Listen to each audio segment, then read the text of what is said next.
What's up guys, Intellitech Studios here, and today we'll be doing a living room vacuuming demo with the Shark Infinity. Now this is the second Shark Infinity that I've acquired in my possession, although much like the other Infinity I currently have, this will not be staying in the collection. It's got the same flaw my old one does, where the handle is broken. This wasn't communicated to me by the seller, so we'll be going back. But during the brief day or two that I have it before I'm able to get it shipped back out, we'll go ahead and give it a run, do a review on it, kind of maybe. It is kind of functional, other than the handle kind of getting in the way, so I can still do the normal stuff that I'll often do with the vacuum review. So yeah, this is the Shark Infinity. It's one of the Shark sort of machines that was from the EuroPro era, and there are some versions of this machine that aren't as common from when the Infinity first came out. This design was on sale for a number of years, believe it or not. That is not Shark branded, even though the Shark brand has been around since the early 2000s from EuroPro. This was at the time when, some machines were Infinity, some were Shark, some were Phantom, because of course there's that whole acquisition and all that stuff. So this was one of the new machines that was set to replace the Sanyo manufactured Phantom branded machines, as those machines were not performing as well as the Iona machines of old. So Shark wanted to, or at the time EuroPro, wanted to make a machine that was more in line with what would eventually be known as Shark. And I'll touch more on this in the full review. But this is why it kind of looks like a hodgepodge of a EuroPro Phantom and the later Sharks. Of course, it bears the Shark name, and it's got some weird design quirks. So I'm going to run this in the living room, give my impressions of it, and soon you'll see a full review as well. I'm filming basically both the videos on the Infinity and the DC-07 Animal in the same night, so that I can get these shipped back as possible, because the seller who sold me these is very adamant to get something in return at least. So we'll go ahead and get that situated. So this machine is definitely interesting for sure, and considering I wasted money on getting it, I'm definitely going to try to get some sort of content out of it at least. So this isn't exactly the condition it was when I got it. So handle's broken on one side, or at least the actual slot for it. This is broken, although this was mentioned in the messages, but it wasn't actually mentioned until after I'd already purchased it, and after it was previously said that it didn't have an issue. So interesting. We've got the dust cup release right here. Of course, this is all really dirty, and we've got a filter in here. So all that's good, all that stuff is in place, so we'll be able to do this fairly decently. But I'll likely reach out to another friend of mine who has an Infinity. That's another one of the red models after this, and hopefully just get that instead. But yeah, so anyways, we'll go ahead and give this a run, because I think everything is good on it. The motor doesn't sound very good as well. It sounds like it's going out, so I probably won't be able to run this for too long, but it should last long enough to do a living room vacuuming. So we'll give this a run. Now there's a switch down here for carpets and bare floors / locked upright. So we're going to push it down to the carpet mode. I always forget where the power switch is on this, but it's actually on this side. And there's what appears to be a indicator for the brush roll. So, all right, we'll go ahead and give this a run.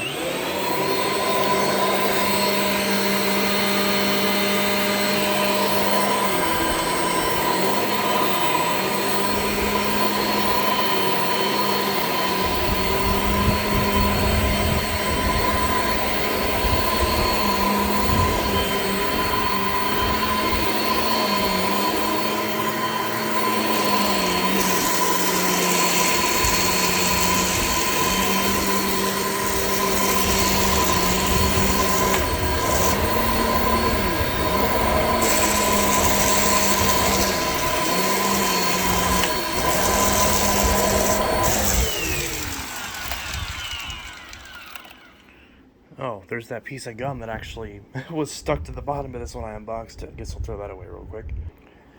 Alright, should be good now. Maybe not.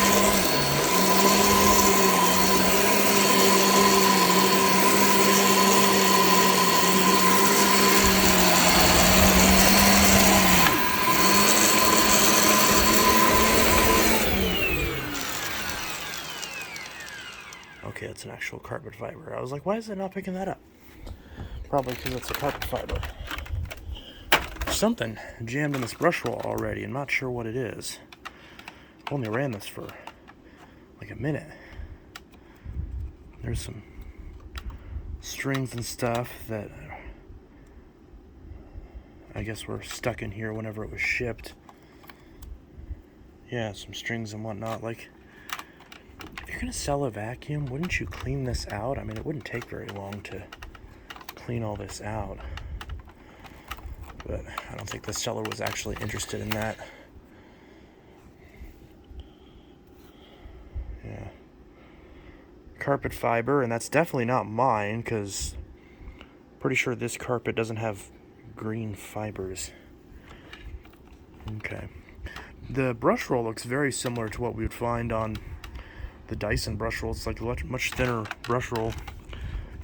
That combined with the 24 cyclones, you can tell who they were trying to battle with.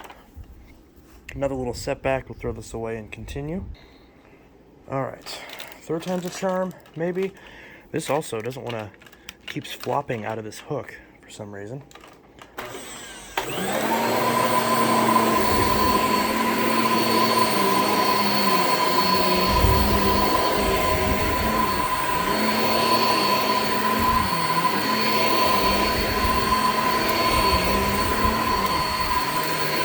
Yeah, this belt is shot.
Creaky, creaky, creaky. Alright, so, as you could hear, the belt on this is, like, pretty much shot. Like, it's really old, clearly needs to be replaced. Brush will stopped many, many times. Clearly is not up to par. I haven't looked to see if you can find belts for these. I would be shocked if you still can. But, to be fair, it did get some stuff. It actually did get a good amount of stuff. So, not bad. So, also, one interesting thing I just noticed is this height adjustment knob. I had it on the middle position, and for some reason now it's on the lower position. I don't know how that happened. Maybe it's possessed, I don't know.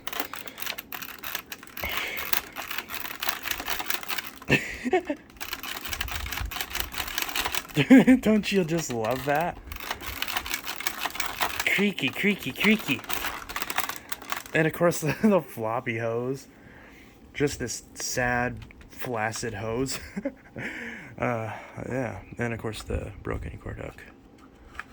Which does still hold, so it seems like the plastic underneath is fine, just the plastic on top got brittle, I guess. It's kind of strange, but it happens, I guess. Bottom one's okay, though. Again, that just... wow. And the fact that the Cyclones themselves have a max fill line is kind of kooky. At some point, I'll probably open this up and clean this out. It's really heavy, I just realized. Just me picking up that Cyclone made my shoulder pop for some reason. Even though it's actually not that heavy. Maybe I was just holding it at a funny angle. Look at all that dirt. Isn't that great? Just absolute top tier packaging, top tier condition. Top tier functionality. You can't go wrong with that. But yeah, so that's the Shark Infinity vacuuming living room. Yeah, that's pretty much that. This is Intellitech Studio signing out. Super quick demo video. And there will be a full review on this coming soon. I'll try to divvy up the uploads. I like I said, I uploaded like 5 videos on the same night. Or not uploaded, but recorded like 5 videos in one night. So the night that you see the unboxing, I also filmed the rest of this stuff. So, but of course it'll be released as time goes on, because there's also the new Power Force I need to unbox and do some videos on it. There's the Dyson, so just basically getting a whole week's worth of videos out of this unboxing, which is good. That's pretty much the only thing I'm gonna get out of it, because it's going back. So yeah, there's the Infinity. Of course, it's not gonna let me put that in with the cord in the way. It still wants to get in the way. There we go. But yeah, very, very awkward machine. And I understand why these were a failure now. Although, again, this isn't the full review, just the demo and the first impressions. Never lose a suction, lifetime clean air. Well, it doesn't smell that way, but we'll see. Alright, so I'll see you guys in the next video, and I hope you all have a good one. Peace.